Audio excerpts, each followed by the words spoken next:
Jean-Christophe, here we are, 2025, the 6th edition of Geneva Watch Days. Spectacular. I can vividly remember when Xavier from our team did an interview with you before the Geneva Watch Days and announcing that it would be, there would be a fair almost post-COVID, but COVID was still simmering a bit in parts of the world. Because of course we had no idea when it would happen. Exactly, it was quite a bold move. Can you tell us about why you did it and how it came to life? Yeah, we learned early March that logically Baselworld and SCHS were cancelled because of the lockdown, and that being hosted in a structure which permanently were organizing fairs, it was impossible to pick up another slot in 2020 because then you would have another business sector exhibiting, so. And as a consequence, we would have to wait 21 to have the next editions. This means 24 months without any watch fair and any spotlight on watchmaking. And I felt myself very uneasy about that 2 years period, which is very long, and started to think, and what could we find which is COVID compatible? And the only thing which was COVID compatible was to be date flexible. And therefore came immediately the idea that first point, it should be decentralized, so to avoid to be cornered by a fixed organization like Palexpo, but to be able to move the date freely and without any cost, meaning that the brands were obliged to do it in Geneva the same week, and they were free to decide to do it in their boutique if they had a boutique, in their manufacturer if they were from the region. Or in the case of Bulgari, where our boutique could do the job, but we wanted something a bit more at the standard of a jeweler, renting a suite in a big hotel, but total freedom.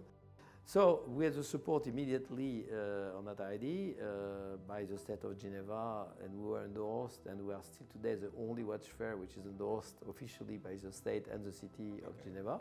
The second point was that it had to be self-managed. We wanted to keep it light, quick in decision making, open to the public. We felt that post-COVID, the public would more than ever be interested to discover novelties in watches, especially in the world capital of watchmaking with Geneva, and for free. And that it would go beyond the transactional dimension of a traditional fair, but become a watchmaking celebration, enriched by many other activities. I think this year is particularly rich. So those were, I would say, the fundamentals which still prevail today. This has never changed. The only thing which has slightly evolved that the first year was phygital because many countries were locked down.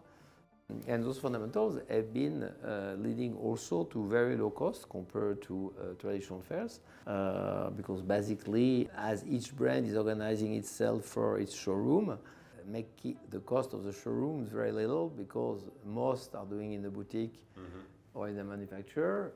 Few are doing it in the suite, but a suite doesn't cost much compared, to a booth in Palexpo or in former Baselworld. Yeah. And so we directly, as Geneva Watch Days, spend 1.5 million collectively, and the brands individually spend probably around 1.5 as well. So in total, it's an event which cost is around 3 million.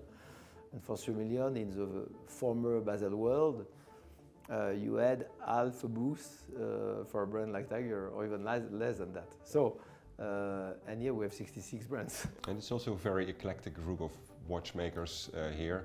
Big brands, very small independent brands. And we love that. Was that also the intention? Yeah, absolutely. We wanted diversity. Anyway, I mean, the big brands have Watch and Wonders. And it's only big brands, or virtually. Some few brands do participate to both events. Bulgari initially was participating only to this one, and then we have joined this year also Watch and Wonders. Tiger was only in Watch and Wonders. They decided this year to come to this one. So, but out of the 66, 6 or 7 are present to both fairs, and the other 60 are specific to Geneva Watch Days. And from Watch and Wonders, it's the other way around. So it's very complementary. And Watch and Wonders is more a celebration of the historical brands, which today represent obviously most of the turnover generated by the Swiss watch industry. And here it's more the diversity and paving the future of Swiss watchmaking. Out of, those 55, 60 emerging brands, we can bet safely that 20, probably in the 50s, so in 20 years from now, will be big brands. So this participates to the emergence of also the future major brands of tomorrow. Yeah. And so there is a mission also to ensure a future to Swiss watchmaking through new emerging brand, which thanks to this kind of initiative will grow bigger and bigger and enter into the first tier category, which is obviously just growing the market. It's a brilliant initiative. Congratulations with that, and I think it's very good for the entire watch world. We see it all around, and as you also underline with all kind of numbers, it is really important in terms of a moment to celebrate watchmaking. And also it's a very friendly moment. It's collective. This was a spirit from day one. We created it in 8. Yeah. We were friends. And we try, to perpetuate, even though now we're 66, this very friendly, collective, sharing, pooling spirit. Also departing from the traditional watch fairs where each brand is a bit selfish and tries to lock you for the dinner at the expense of brand B or brand C. Here we have the pavilion every evening, there are cocktails, everything, so we can mingle, we're approachable. There's no CEO in an ivory tower, but downstairs with everyone. So the spirit is much more convivial and also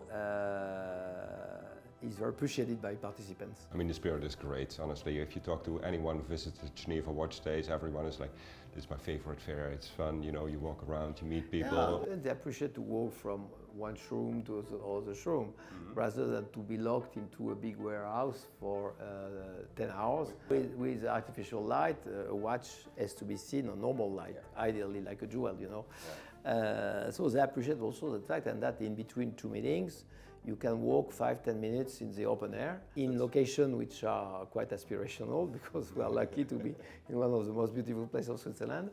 And this dimension too of having a break between two meetings by definition, because you have to walk to the next brand, is also appreciated.